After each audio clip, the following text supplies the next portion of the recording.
हे होईल का? की येणारे हे 6 चेंडू आपल्याला नक्की सांगतील. रोहित आणि आता मात्र प्रवीणला संधी मिळते स्ट्राईकवरची. पहिल्या चेंडूवरती पाकपूटवर जाऊन ना तप्पट शॉट मारण्याचा प्रयत्न आणि हित मात्र माघारी परतावं लागतंय. प्रवीण स्ट्राईक रोटेट करणं गरजेचं होतं आणि हिथं मात्र त्यालाच मोह आवरलेला नाहीये. माघारी परतावं लागतंय, माघारी परतावं लागतंय. चेंडू 5 शिल्लक आहेत, धावा देखील बनवायच्या आहेत 5. 5 मध्ये 5 धावांची गरज आहे आणि आपण बघताय आता मात्र हा सामना अटीतटीचा पाहायला मिळतोय.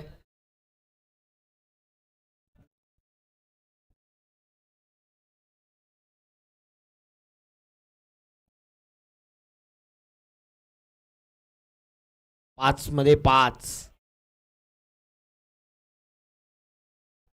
मध्ये 5 आणि मैदानाच्या आतमध्ये उमेश यांचे एंटर होत आहेत.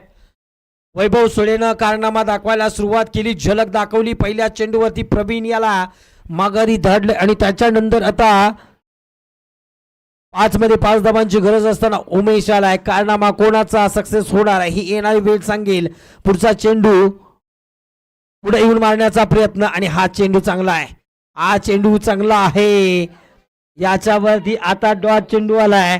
म्हणजेच काय मित्रांनो, आता अटीतटीचा मोड अगदी कडक मध्ये झालाय. 4 मध्ये 5 धावांची गरज आहे. चेंडू आता कमी आणि धावा जास्त कराव्या लागतील. आणखीन एक वार केलाय आणि कोण बाद झालाय, कोण बाद झालाय, कोण बाद झालाय. माघारी परतावं लागणार रोहित, ज्याची नव्हती चुकी आणि म्हणता तिथं चुकीला माफी नाही. माघारी परतावं लागतंय. चेंडू शिल्लक आहेत 3, धावा बनवायचे आहेत 5. आता मात्र हृदयाची धडधड रसिक प्रेक्षकांची वाढली, त्याचबरोबर खेळाडूंची देखील वाढले. एका साईडला वाटलं होतं की गडमुड शिंगी संघ अगदी आरामात जिंकेल, परंतु इथं मात्र चित्र वेगळंच पाहायला मिळतंय. कारण उमेश आणि प्रवीण, पहिला प्रवीण बाहेर गेला, त्याच्यानंतर आता लगेच सलामीचा रोहित देखील मागं झालाय. म्हणजेच आता न्यू बॅटर मैदानाच्या आतमध्ये. Batter name please. दीपक याच्यावरती जबाबदारी आहे. बघूया हा दीपक तसाच पेटत राहील का, कारण 3 मध्ये 5 धावांची गरज, 3 मध्ये 5 धावांची गरज आहे. मी मगाशी सांगितलं होतं की वैभव सुळेमध्ये ती क्षमता आहे, जी ताकद आहे टेनिसमध्ये, टेनिस क्रिकेटमध्ये त्याने कारनामा केला आहे. आणि यावेळी हा फटका ऑन साईडला मारलाय, परंतु जाईल धावा 2. याच्यावरती 2 धावा मिळालीत.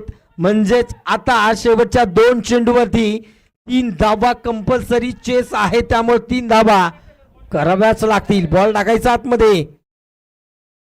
शॉर्टपिच चेंडू होता, शेवटच्या क्षणापर्यंत बघितला, फुल हुक केला आणि त्याच्यानंतर 2 धावांच्या डिक्रेल झोन मध्ये देखील गेला.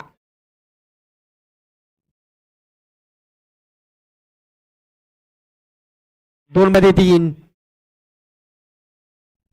मध्ये 3 ची गरज आहे. वैभव सोय गोलंदाजी ट्रॅकवरती सज्ज झालाय. दीपक आल्यास 2 धावा काढल्या, थोडस प्रेशर हलकं केलंय. 2 मध्ये 3 धावा. आता दबाव नक्कीच कोणाकडे आहे हे देखील पाहावं लागेल.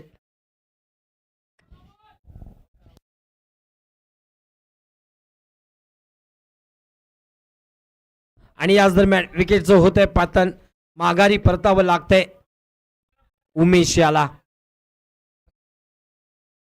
थोडस वेग वेग वेग पकडायचा आहे, थोडासा इन आउट थोडासा फास्ट द्यायचा आहे. अटीतटीचा सामना आणि त्याच्यामध्ये बघायला गेलं तर 2 मध्ये 3 धावांची गरज आहे. न्यू बॅटर मैदानाच्या आतमध्ये. सोनू याच्यावरती जबाबदारी आहे.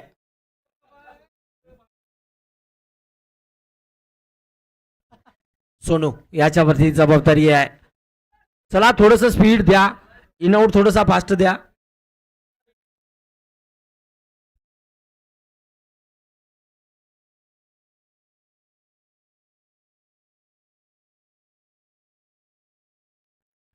चला थोडस स्पीड द्या दादानो, आपल्याला विनंती असणार आहे. 2 मध्ये 3 धावांची गरज आहे. 28 धावा धावफलकावरती लागल्यात. वैभव सूळे याचा पुढचा चेंडू, यावेळी चांगला चेंडू पाहायला मिळालाय. अगदी पडल्यानंतर यष्टी रक्षकाच्या हातामध्ये, म्हणजेच काय कंपल्सरी चेस मारावा लागेल. चौकार किंवा षटकार किंवा 3 धावा पळून काढाव्या लागतील. रसिक प्रेक्षकांची नजर आता मात्र या सामन्याच्या दिशेने गेली. वैभव सूळे की समोर असणारा बॅटर आपल्याला दीपक, यामध्ये दीपक काय करतो हे देखील महत्वाचं आहे. फटका खेळला गेलाय, परंतु इथं मात्र नशिबाने साथ दिले. डिफेंडरला केल्यात किती, अर्थातच वैभव सूळे याचा कारनामा पाहायला मिळालाय. तब्बल 5 धावा डिपेंड करणारा हाच तो खेळाडू आणि लाजवाब